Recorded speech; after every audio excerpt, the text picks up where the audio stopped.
Oops. Hey everyone, welcome to today's podcast. We're talking about losing weight before 2024.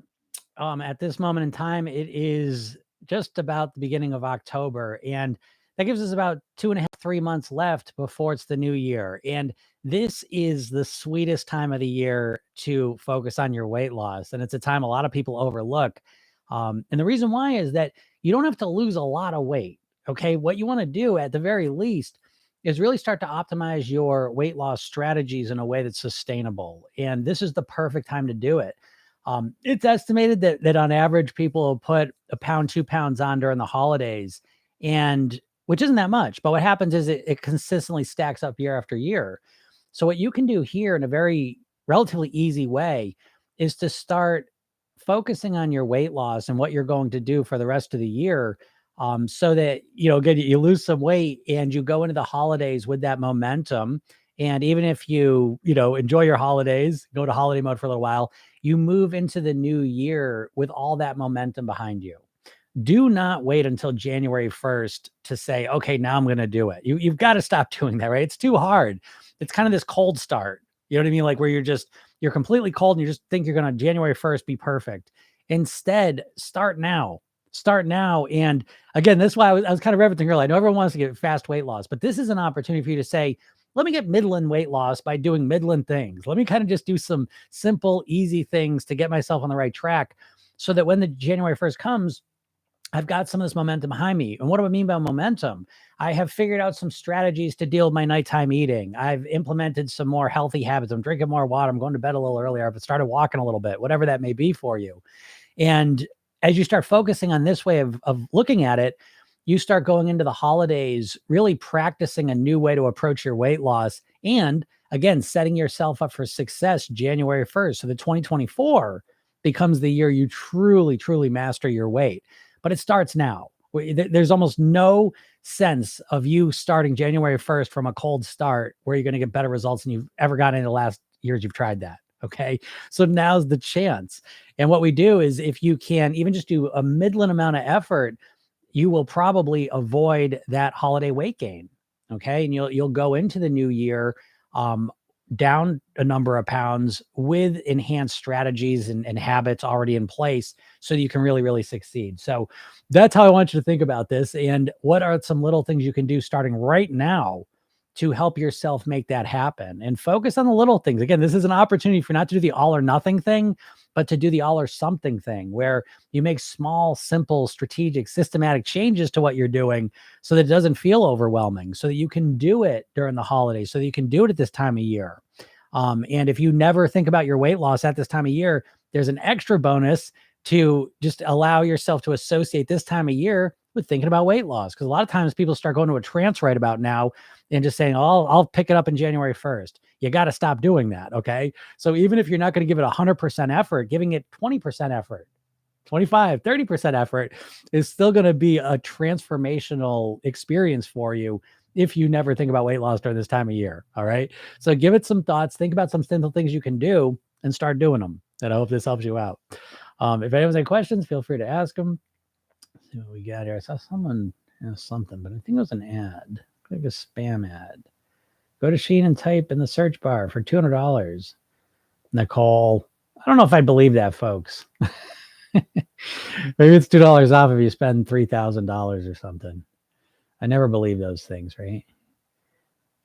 It's a good practice not to believe stuff like that. But maybe I'm giving you bad advice. Maybe this really is true, and you can just get $200. Am I even saying that right? Is it Shine? I don't know. But yeah, what are we doing? Back on the grind, right? It's Tuesday. Hope you had a nice long weekend if you're in America here. I had a nice weekend. Oops, what's going on? Trying to get some, of course. There we go. Yeah, back on the weekend though. Back off the weekend. If you had a long weekend, it's not a bad one though. This is one of those ones that's not too bad to stay somewhat on track with, because it's not like a big barbecue one. The old Indigenous Peoples Day one, right? There's not too much food associated with that one at the moment. which is surprising. But at some point, let's see here though. But what are y'all doing? You think I know it's funny too, like weight loss. I've been doing this for a long time, and so typically there's patterns, but typically for the average person, the majority of people, weight loss kind of falls off the radar, for the average person until the first of the year, starting right about now, and then there's some people that get in right before October's over, and give it a push. And I think that's the smartest move, as I was saying, because again, you can start thinking longer term. It's a way to kind of change up the way you're approaching the weight loss. Oh, that's cool.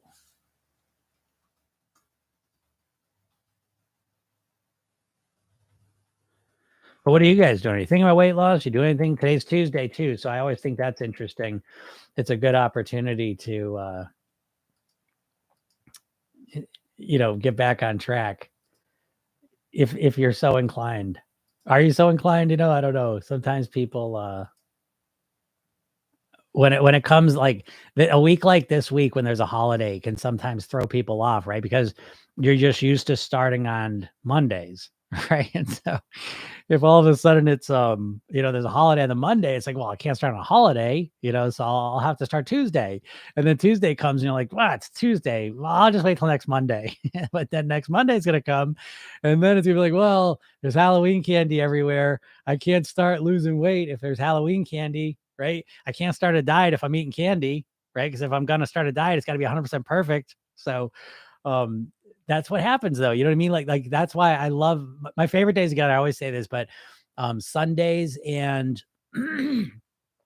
Sundays and Mondays are my favorite days to get on. And this week, Tuesdays, because everyone on Sundays like getting ready to start their plan for Monday. And then what's up, Bailey? And then on Tuesday, Monday comes and it's like, maybe not, And so it's like that's what weight loss is for most people. It's this perpetual process of I'll start Monday. Here's Monday. Yeah, maybe next Monday, right? You just keep pushing it off.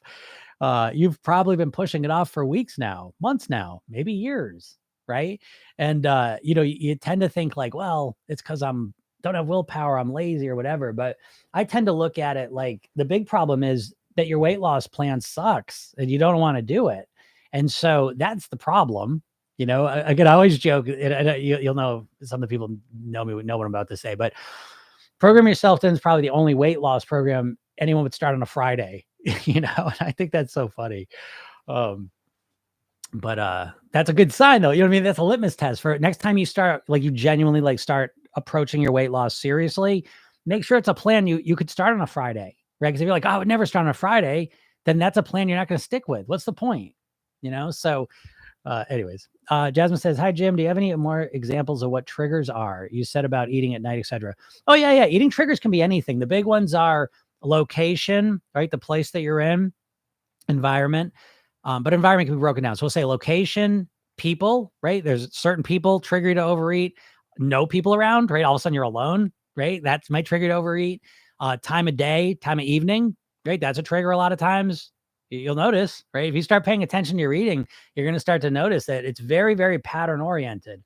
Your behaviors are run by your subconscious mind based on environmental cues that are below your awareness. And so again, yeah, the big triggers for the eating thing is location, people, time, and moods. What mood are you in, right? You get in a shitty mood. Let's see what happens with your eating, right? So those are the big four triggers to start with. I'm not saying there aren't other triggers, but those are the big four I see. Then those are the ones we practice in the program, really identifying, because I'm telling you folks, you're like a robot. You're like a little robot with little programming in your brain and body that trigger all your behaviors. And your eating is part of that, which is, again, this concept of how I don't want to keep going into this, but it's like anyone listening to me right here, you've been trying to lose weight for decades, I'm going to guess. And how little you know about actual weight loss and all the things that affect your weight, it's gobsmacking from my point of view. You just know so little about how your brain works, how your habits work, how to motivate yourself, how to deal with your emotions, how to actually change your behavior. It's just like how to think like a thin, healthy person. There's so much missing information for you, and the reason I say that is because you think you know what to do and you just can't get yourself to do it. So you approach your weight loss like it's a willpower problem, information and willpower. You need the right diet or workout plan. You're kind of missing it, and you need to force yourself to do it. And that's how you think about weight loss. Like, that's it. That is it, and there's so much more to it. And that's good news, because once you realize that, then you can get better at those things, and you can not only lose the weight, but more importantly, you can get to your goal weight and live the rest of your life there on near autopilot. I know you never even consider that a possibility, right? But it is a possibility. You know what I mean? So it's like, it's really important that you, I don't know, that you start to, yeah, you're welcome, Jasmine, that you start to see the bigger picture, so you have more to work with, because you keep approaching this like it's just a willpower thing. You're going to spend forever never getting the results you want. Yeah. And the triggers, Jasmine, that's a great question, because, again, programming self-din's a preventative approach, right? So again, because you just think about your weight loss as a willpower thing, you just think you're just going to force yourself to do the right thing. You're going to be conscious at all times from this point forward of everything you're going to do. And you're always going to make yourself choose the right decision. And there's no sense of like understanding your subconscious programming that's running your behaviors. And, it would be like saying, and I use this often, but it would be like saying that, oh, starting tomorrow, I'm going to start using my other hand to brush my teeth and use the computer mouse. Okay, you go ahead and make that decision and let's see how it goes, because it's a completely automated behavior. And so as soon as you decide you're going to do it,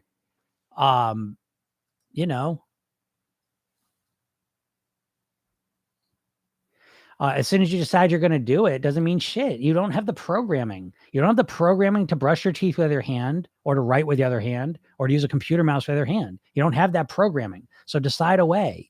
And when you decide a way and keep doing it, you're going to realize how difficult it is to consciously do automated behaviors. It's annoying, frustrating, and tiring.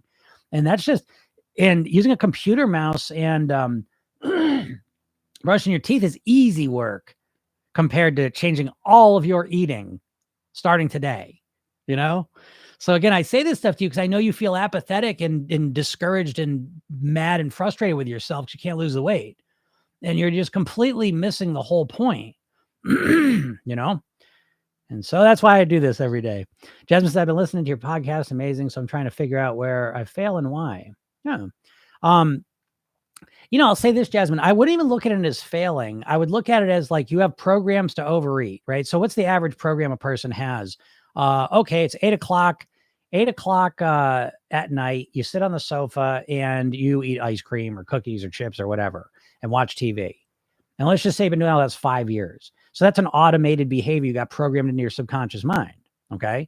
And so now you say, well, I'm going to go on a diet. And you say, no more snacking at night. And now 8:00 comes and your mind says, hey, it's time to eat the ice cream. Let's go. And you say, no, I'm not going to do that. We're on a diet. And your subconscious mind says, yeah, but it's 8:00. Let's eat the ice cream. Nope. We're on a diet. 30 seconds go by. Hey, time to eat some ice cream. Nope. We're on a diet. Hey, this feels weird. Why aren't we eating ice cream? Because we're on a diet. Well, what about cookies? Nope. We're on a diet. You know what I mean? Like, this is what you're trying to do. So it's not a failure. It's just, there's a lack of programming to sit on the sofa and just watch TV. Excuse me. You have no program to just sit on the sofa and eat an apple. You don't have any program to just sit there and, read a book and just read a book. You don't have that programming. You have programming at 8:00, sit on the sofa, watch TV, eat. And it's all one integrated behavior now. And you try and fight against it. So, but you're right on the right path, Jasmine. That's the first step. Again, now here's the thing, you pick one at a time, so you pick your worst eating habit and you go to work on it, because there's a lot of little triggers for it, right? It's bundled behavior. There's thought patterns, there's anchors, right? Sitting on the sofa, watching the TV. These are anchors that trigger your mind to say, okay, sitting on the sofa, watching TV, it's 8:00 at night. Where's the ice cream? So you have this integrated behavior where if one piece is missing, it feels weird. And that weirdness can mess with us, And so, understanding them in detail is great, because the more detail you have, the more elegant of a solution you can create. So good job, Jasmine. And good job listening to the podcast. Because again, listening to this podcast, you'll approach your weight loss and how you're going to achieve it in a much different way. Dina Maeve, I binged tonight and ruined my diet. I'm glad you said that. I mean, I feel bad that you binged and ruined your diet, but you didn't ruin shit. You know what I mean? Like again, you approach your diet. Most people think of a diet like it's a sprint, right? You got this much time to lose the weight. I got to lose weight this week. I got to lose weight this month. I'm going to do extreme shit to make the weight go away. And all of a sudden there's a mistake and it feels catastrophic. I blew it, right? You run a sprint, you trip a little bit, you lost the race. The only thing that go in a sprint is perfection. And that is how you think about weight loss. And so binging tonight doesn't matter a shit of difference in the long term. Now, you're not thinking the long term. Your time frame's this big, but what your goal is really is this, your time frame's this big. Because what's more accurate? Do you want to just lose weight, or do you want to return to your goal weight and live the rest of your life at your goal weight on near autopilot? Which goal is actually more accurate to you? Because they're not the same. Okay. And so what you're fixating on is short-term weight loss. And so every mistake feels catastrophic to you. The truth is that one binge doesn't mean anything as long as you learn from it and get yourself back on track. You didn't ruin anything. If anything, you've grown and evolved if you learn something from it. If you understand yourself better, if you're able to be more strategic with how to approach tomorrow night and avoid the binge. See, if you don't learn anything from it, yeah, you've ruined everything. Go quit. See you next 3 months when you start all over again, repeat the same cycle. But if you look at the binge and really understand what was going on there, so that you can understand what caused the binge and now you can avoid it, then you haven't ruined shit. You've done the opposite of ruin. You've fixed your diet. Hope that makes sense. I binge ate tonight, ruined my diet. I can't even breathe. Yeah, again, you didn't ruin anything. Just sit with that feeling, though. You know, sit with that feeling. Not to beat yourself up, just to associate the feeling, right? So a big part of what I help my clients do is we've all been conditioned food-wise to think about food. There's 3 phases of eating. There's the anticipation, consumption, consequence. And we have been obsessively conditioned through advertising and the culture to obsessively focus on the anticipation and consumption of food when we think about what we're going to eat. We think about every food commercial that you've seen, and you've seen millions and millions of food ads in your life. Every commercial you see is a hypnosis session, and they're constantly conditioning you to think about what you're going to eat in terms of the anticipation of the food and the consumption of it. Very rarely do you think about the consequence of what that food's going to be, even though it always follows. Okay. So here you binge, you ate too much, and now you can hardly breathe. You feel so full. So now you're stuck in this feeling of shame and frustration and anger at yourself for doing it. And all of that's not going to help you at all. What will help you is to sit with that feeling. Sit with the feeling of being so full you can barely breathe, that pain in your stomach, that feeling of, God, I did it again. That feeling of, frustration, depression, sadness, whatever feelings come with it for you. Sit with all of that, not to beat yourself up, but just to associate to the consequence of the binging, because that's something you're not doing. So that eventually, when it comes time to choose what you're going to eat, and you get into a situation where you typically would choose to binge, you now say, what do I want to do? And instead of thinking about the anticipation and consumption of the food, which drives up the craving for it, you now say, how am I going to feel 5 minutes after I finish eating? And now your brain says, oh, I remember that last time I could barely breathe. I felt fucking so mad at myself. I'm doing it again. I hate that feeling. I hate the feeling of being just stuffed and binging. I don't like it. I don't want that feeling. Well, if you think that before you binge, there's a much higher chance you're not going to do it. Not because you're stopping yourself, but because when you think about the natural consequence that follows it, your brain says, I don't want that. Now, what you may be doing is, I don't want to gain weight, but that weight's way in the future. Your mind says, oh, fuck it. We'll binge now and tomorrow we'll just start the diet, you know? So you need to think about the consequence that's 5 minutes following the behavior. I hope that helps you out. So you're in prime real estate now. In Program Yourself Thin, one of the mantras we learn and install is, mistakes are your greatest teachers. Okay. And so here's an opportunity for you to really connect to the consequence that comes after the binge. Not beating yourself up. That's not the consequence. The consequence I'm talking about is the physical, mental, emotional consequence that follows the binge. remind yourself of that. You'll have to do this repeatedly, but eventually you'll get to the point where you say, do I want to binge? And you're going to say, I don't, because I don't like how that feels. Billy says hypnosis will help with your mindsets, change mind in such a short period of time. Yeah, Bailey's in the program. So again, in programming yourself thin, probably the most comprehensive, unique approach to weight mastery on the planet. But a big part of the program is these bookending hypnosis sessions each day. You get a 5-minute session in the morning, a 10-minute session at night. And you're starting and ending your day relaxed, calm, with all this positive stuff in your mind, helping you develop a thin and healthy mindset. Okay. So that's a huge part of the program. But another part of the program is exactly what the other person was saying. After you binge, the core of the program is the program yourself thin technique, which is the redo rehearsal technique. You folks, you approach your weight loss like you're going to start day one being perfect, and you're going to be perfect all the way until you get to your goal weight. That's not going to happen. Wake up. That's not going to happen. You're not just all of a sudden, because it's Monday and you decided to go on a diet. That doesn't mean you're just going to eat perfect from now on. You're not going to eat perfect.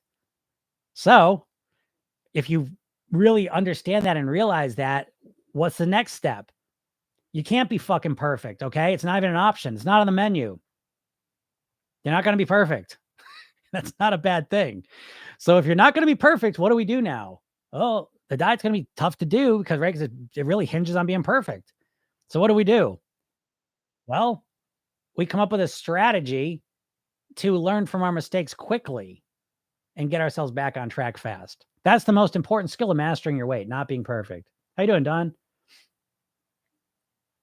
But no one thinks that way, So again, the program yourself thin technique, it's kind of like brushing your teeth. You know what I mean? Like you eat clean one day, you don't eat sugar the next day, but you brush your teeth every day. It's kind of a fresh start, And so the redo technique especially is really important because you're going to make mistakes, like you need a process to learn from your mistakes. You do not have that with dieting. It's all or nothing, perfection or bust. Well, it's bust. It's bust for 82% of the population is overweight or obese. 95% of people fail to lose weight on a diet. So it's bust for pretty much everyone. Shitty strategy, folks. Now, again, it's a shitty strategy, but you internalize it like it's your fault. Like it's like the problem is because you don't have willpower, or you're too addicted to food, or whatever story you're telling yourself about why you can't lose weight. And I'm sitting here telling you the primary reason you're not losing weight is because you have zero strategy. You have no strategy to change your behavior, your mindset, your habits, how you think about food, yourself, your health.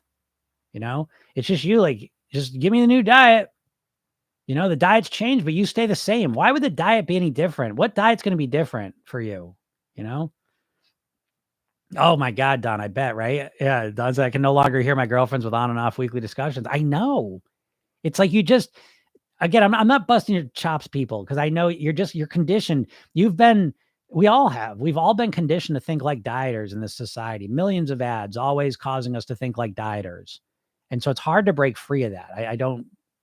I know that, but I'm here to help you break free of it because it's the number one thing that's trapping you being overweight is your mindset. The number one thing. You think like a dieter, and thinking like a dieter keeps you overweight. You need to learn how to think like a thin, healthy person. And how are you doing that?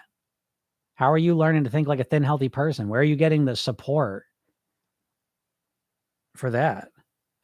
You're not. And so what's the plan? That's what I'm trying to do here. Again, you take it on personally. It's a personal shortcoming that you can't lose the weight. And I'm sitting here telling you, it's just because you don't have a map. You don't have a plan. You really don't. Like every diet, what are you going to do? Oh, I'm just going to stop eating carbs. That's it. Like that's your plan. You're going to stop eating carbs. You're going to completely change your eating starting tomorrow and just totally different. I get it because it's hard to see it because everyone's doing it. So it's hard to see it for how ridiculous it is. But it's ridiculous. And so it's not a you thing. It's a ridiculous plan thing. But you tell me, what are you guys struggling with? Do you want to lose weight? Do you? I mean, I think most people don't even want to lose weight anyways. I think you want to lose weight. I think that you associate weight loss with dieting. I think most people can't separate weight loss and dieting. It's just one and the same. And they hate dieting and they have no faith in dieting. And so now it's like they almost become apathetic. They almost just given up on weight loss. And if you're in that situation, if you think about losing weight 24 hours a day, but you're not losing any weight, there's a conscious, subconscious incongruency, but it's not a you thing, but it's never going to change either. So I don't know how serious you are about losing weight. Most people aren't that serious about losing weight. You always have to remember that just because you think about weight loss all the time doesn't mean you're really motivated. You have to recognize that distinction. I've found that most people don't want to lose weight. They weigh what they want. Let me put it that way. I think you weigh what you want. I think everyone weighs what they want to weigh subconsciously.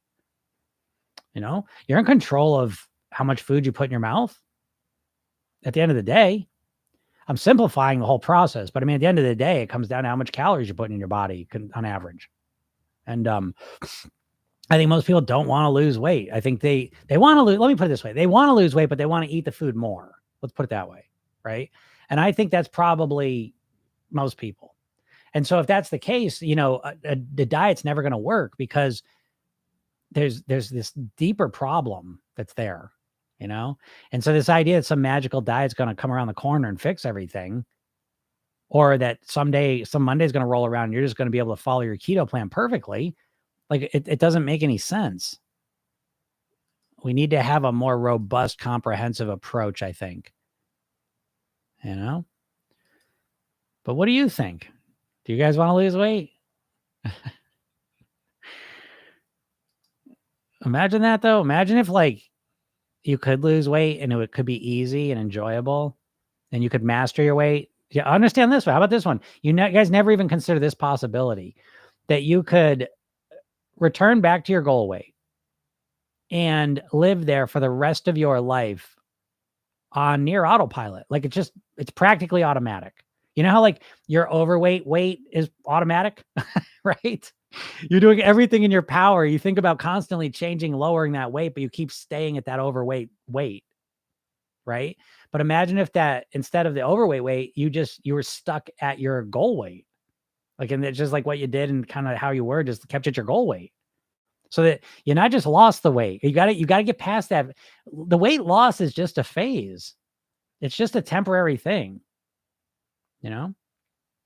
My problem is I never know what to eat because I am not a fan of leftovers.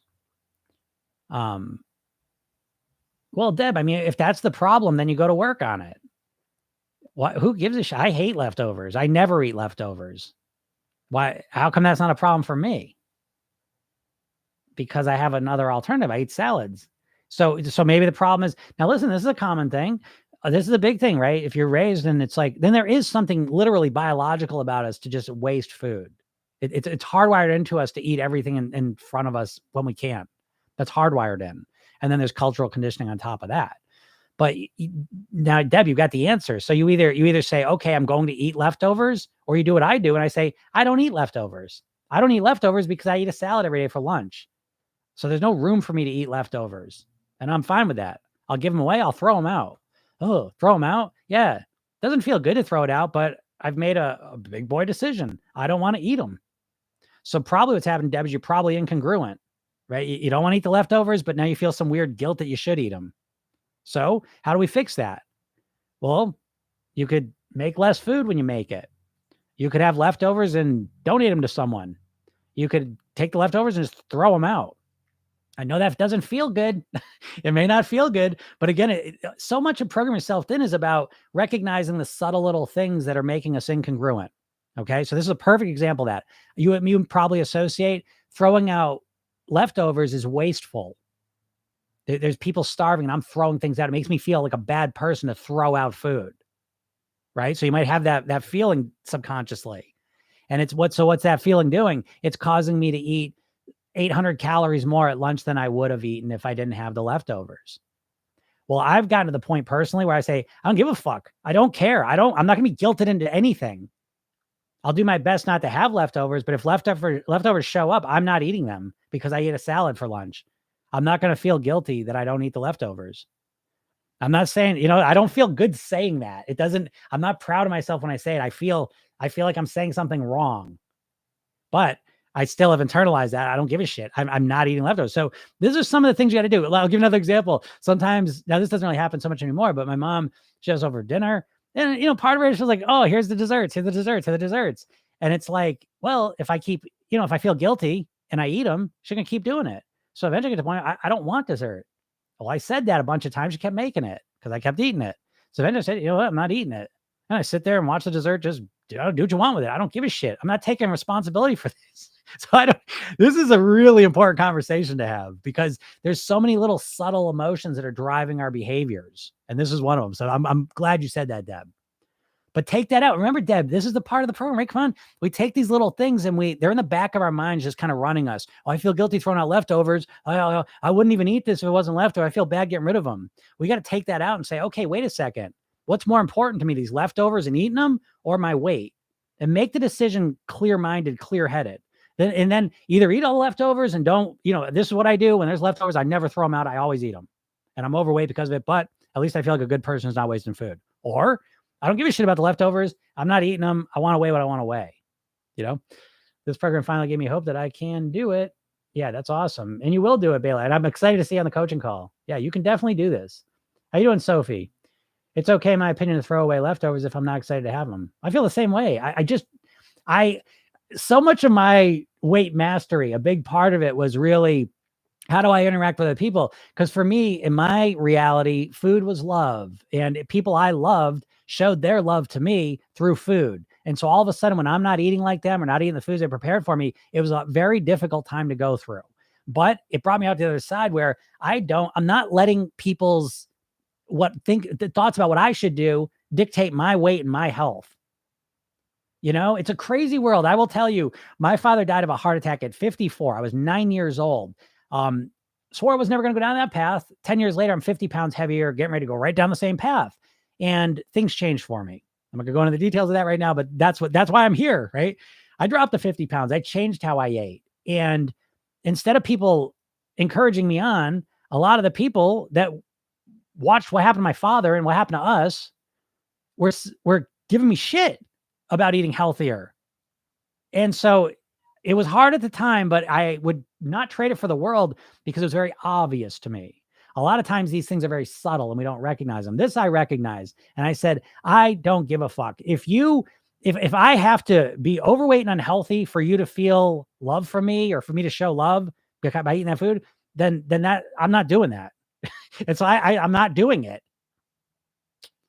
But that's the tough stuff. That's the subtle things that are controlling your weight more than anything else. You think it's like you can't stick to a plan. And it's like there's so many little subtle pieces that are way bigger that you're just missing, So let me tell you, if you're not in my world, go to my bio, click that link, get the hypnosis session I give you, and watch the training I give you, 3 steps to master your weight. Because I point out these subtle things that you're just not even thinking about. Once you're aware of them, now you're in the game. Why not balance it by donating food when you're shopping to cancel out the feeling? Sophie, that's a brilliant, I love that one. That's a great one. That is a great one. I'm going to use that. That's a good one. Yeah. Get food and donate it. That'll balance it out a bit. That's a good one. I like it. You'll still have that guilt from throwing it away. I can almost guarantee, but don't let that guilt dictate your behaviors. If you want to lose weight, do you believe processed foods are addictive? Do I ever? Listen, man, these processed foods, I call them food cigarettes. Do you know the food companies are literally the cigarette companies? Do you know that Nabisco and RJR Reynolds are literally merged together to the same company? Do you know the parent company of Kraft is Philip Morris? These companies divested from cigarettes in the 70s, went into food, and they brought the same philosophy to create the most addictive product possible, use the most aggressive marketing possible, and to sit on the science and confuse us all so that we don't associate the health consequences to these foods. And so they're absolutely addictive. A great book to read is Salt, Sugar, Fat, and the levels they go to create addictive foods is beyond anything you'd imagine. I'll give you one of the most egregious examples I know of.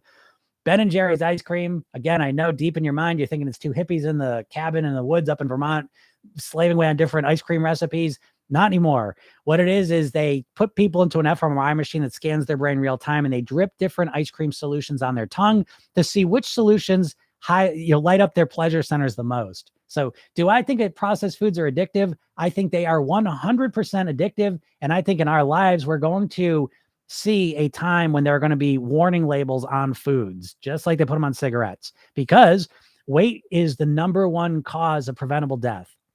And so understand, just like I always say this example, if I went back 100 years ago and I saw someone smoke and I say, hey, you shouldn't smoke, it's going to give you lung cancer, they would look at me like I was crazy because no one associated cigarette smoke in your lungs all day with lung cancer.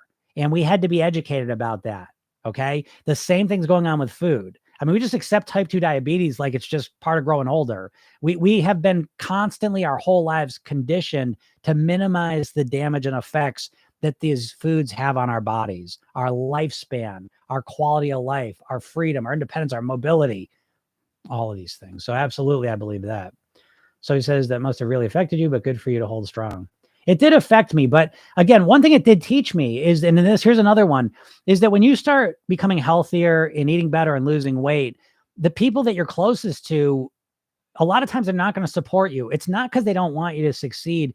You have to think about it. Like when you start making healthier choices and start losing weight, it's kind of like you're holding up a big mirror to them. And so now they start to like notice what they're doing. And it's an uncomfortable position that they didn't necessarily ask for. Now they're put in. So I have a lot more empathy than I did back when I was experiencing it then. And I think the more you understand, the better, because again, the more angry we get, the more likely we are to overeat. So again, learning how to manage those emotions is something that's been very helpful for me. But yeah, you got to hold strong sometimes, you know? Yes, the amount you ate is not the same as the amount you enjoy the meal. Yeah, absolutely. That's so true. Sophie, look at you dropping pearls here. Jazz, I can never relax and let go during the hypnosis. I think about other things and fidget. What's wrong with me? Nothing's wrong with you. It's a skill. You know, I was very tense and anxious when I first started all this. And it's just a practice, you know. What I would suggest is if you search Jim Katsoulis, Katsoulis, that's me.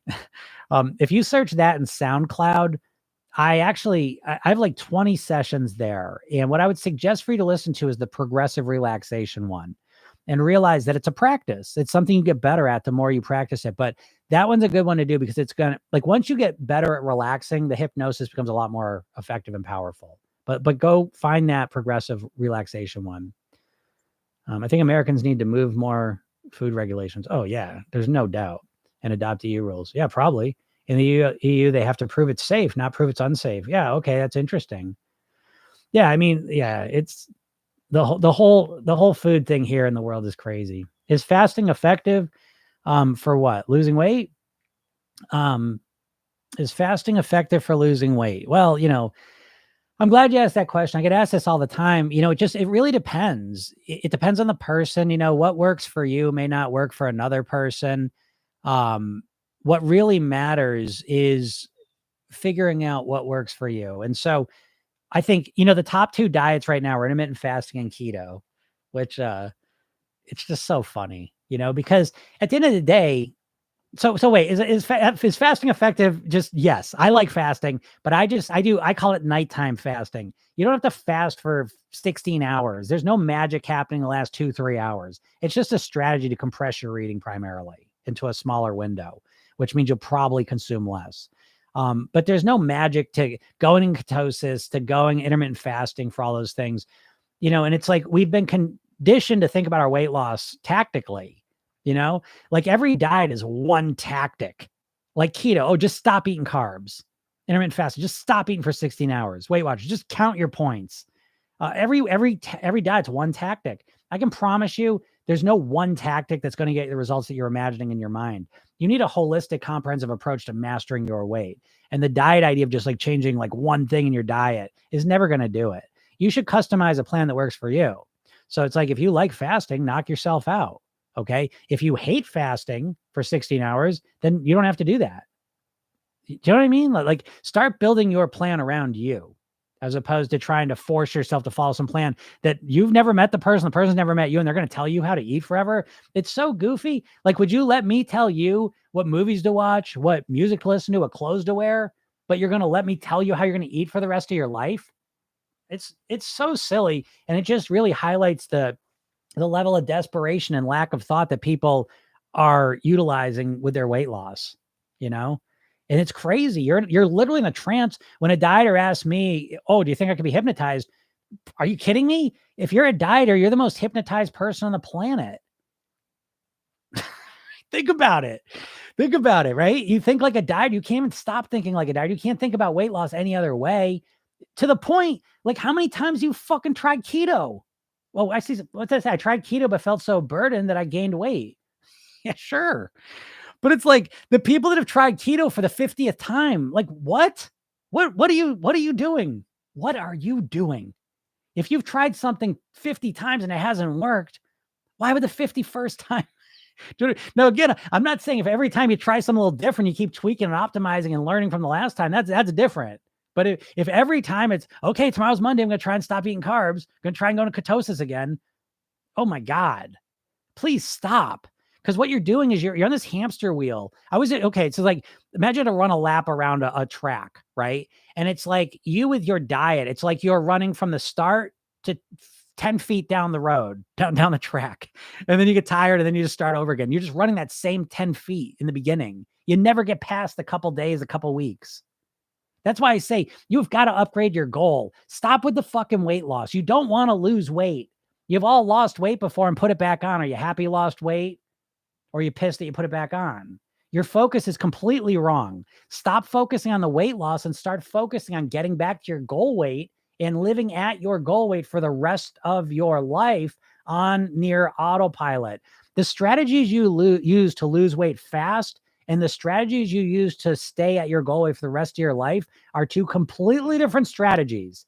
The strategies to lose weight fast are cut out all carbs, cut down to 1,200 calories, don't eat for 16 hours, just eat meat.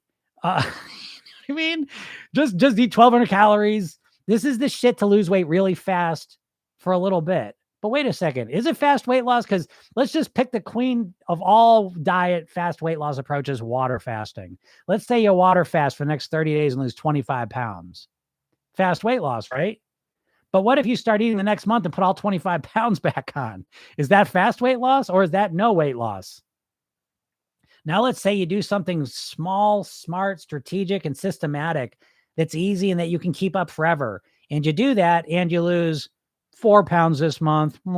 Sad trombone, right? What's the point? 4 pounds? This is going to take me forever. But it's easy. And you stick with it. And the year goes by. And now you're, what, 55 pounds down. And you're able to keep it off forever. Is that slow weight loss or is that fast weight loss?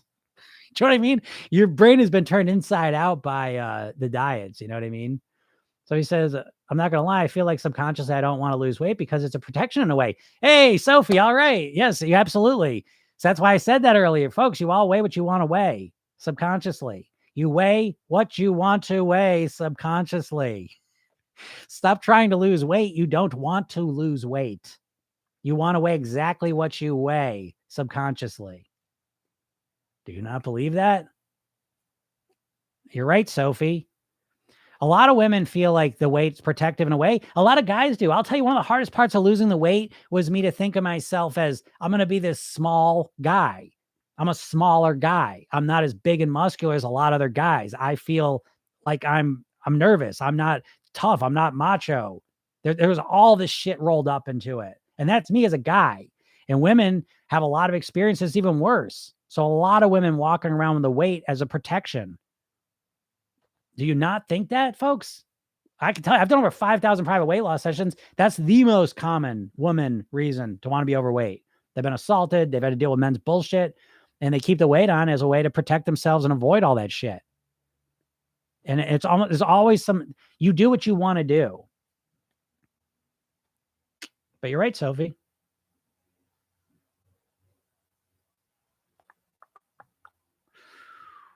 Got to find out what works for you and stick with it. Absolutely, Joyce. There is no magic pill. That's exactly right. That's exactly right. But no one gives themselves the time. No one has a strategy to figure out what works for them. What people do is they drop into some extreme overcorrection. Every diet is an overcorrection, right? I mean, like even every diet's an overcorrection. I'm just going to leave it with that one. KSI, I've just been trying to walk 2.6 miles a day. Great job.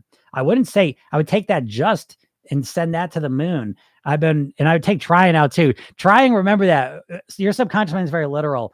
That word try implies failure, right? If I told you I tried to close the door, is it open or closed? right? So you either been walking 2.6 miles a day or you haven't. I've been walking 2.6 miles a day. I want to get it to every day. And I'm working on that. But I got myself up. I'm 3-4 days a week consistently. I'm walking 2.6 miles a day. And I want to get myself up to 7 days a week or 5 days a week because I'm going to feel amazing if I do that. And that's kind of a foundational piece I'm going to build on. But I love the walking. I get outside. I move my body. I'm doing something consistent. It's making me feel good. That's a different way of talking about it, right? That makes you feel different. That, oh, I've been just trying to walk 2.6 miles a day. First of all, that's quite an accomplishment. I don't know where you started from, but if you start from 0 up to 2.6 is a tremendous achievement. So that's great. So what need actually needs to be met? Well, the need that needs to be met, again, this is in Program Yourself Thin. The very first thing we go through is motivation, because if you're not losing weight and you want to, it's because you're not motivated. You're not motivated to lose weight. It's so simple. You're making it complex, and there's nothing worse than thinking that all you want to do more than anything in the world is lose weight and you can't do it. It's such a powerless idea, and it's not true. It's not true. Intermittent fasting and low carb are working great for me with 1 super mixed salad and steak per day. That's great. That's what I mean. Like now again, I want to say to people, okay, so tick 43456, this isn't at you, okay? But I want to make clear, folks, if you are a dieter, if you are overweight and want to lose weight and you've been trying to do it for 5, 10, 20 years, you've got to watch out. The easiest way to hypnotize a dieter is to say, I just lost 30 pounds over the last 2 weeks. Would you like to know how? That's an induction because it stops your rational, logical thinking and you just go into just tell me what to do.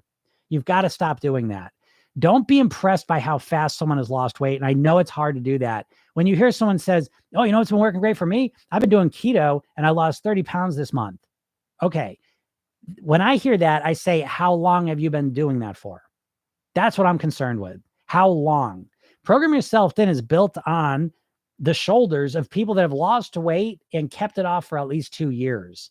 I'm focused on weight mastery, living at your goal weight for the rest of your life. I'm not concerned with people that get all of a sudden fired up, do some extreme plan and lose some weight. Okay. So next time you hear someone, now again, this isn't that you take, I'm proud of you. Great job. But the next time you hear someone say, oh, I lost this much weight doing intermittent fasting and keto, I want you to say, how long have you been doing it for? Oh, I just started this month. Okay. And now ask yourself, is that something I would want to do long-term? You got to start thinking that way. So you said, I definitely feel anxiety about being catcalled or being looked at. Yeah, exactly, Sophie. Yeah. I mean, that's exactly it. And so Sophie, remember when I was just talking about, Deb asked about throwing out the leftovers, right? This is the exact same thing. You have this subconscious incongruency.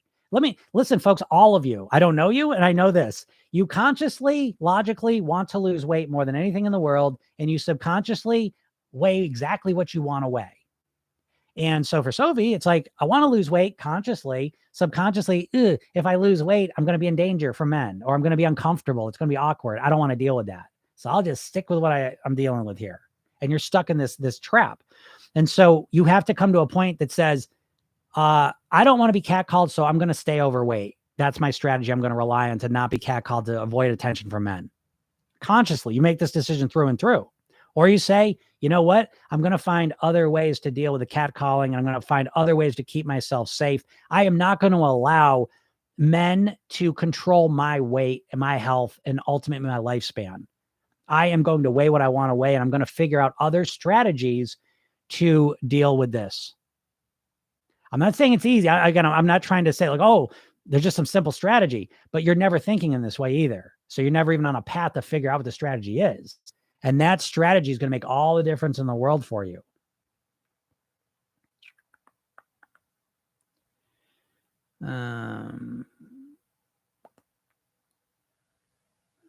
So got to get past that fear first. Yeah, well, it's not like you need to get past the fear. What you need is a better strategy, right? Your strategy, oh, thanks, Jana. That's a cool one. I haven't seen that. Your strategy right now is to be overweight to avoid the catcalling the attention. That's the strategy that's working for you and that you're relying on. And so you need a better strategy. It might be to get pepper spray, get really good at self-defense. It might be to wear frumpy clothes when you go out. You know what I mean? Like, it could be any number of other strategies, you see? But right now, the best strategy you have available to you is to be overweight. You know what I mean? So it's not getting past a fear. You can get past the fear and there's still no strategy. You're still nervous. You need a better strategy to deal with that fear, I guess, right? But you're not just getting past the fear. You need a better strategy to deal with it. Hope that makes sense.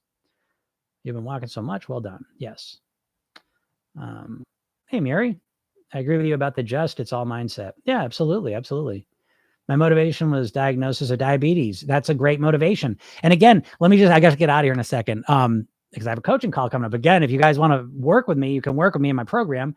But go to my bio, click that link, get the hypnosis session, and watch the training I give you. Anyways, that's all free. And I send you emails every day. I do a lot of stuff for free to you as well. But tick 43556 really hits the nail on the head.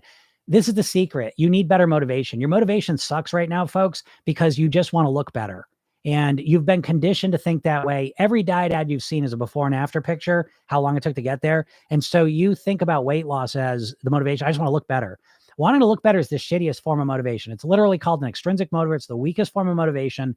Real motivation comes when there's something real at stake. Something, again, we call it intrinsic, but it has to be something like, again, really internalizing a diagnosis of diabetes. Okay. Now all of a sudden it's a functional thing. Listen, if you're 45 plus, stop with the wanting to look better as your main thing. Please fucking stop it. We're talking about literally your lifespan, your quality of life, your independence, your mobility, your freedom, your ability to get on the floor with your grandkids, your ability to go on adventures as you get older. Fuck how you look in a bathing suit.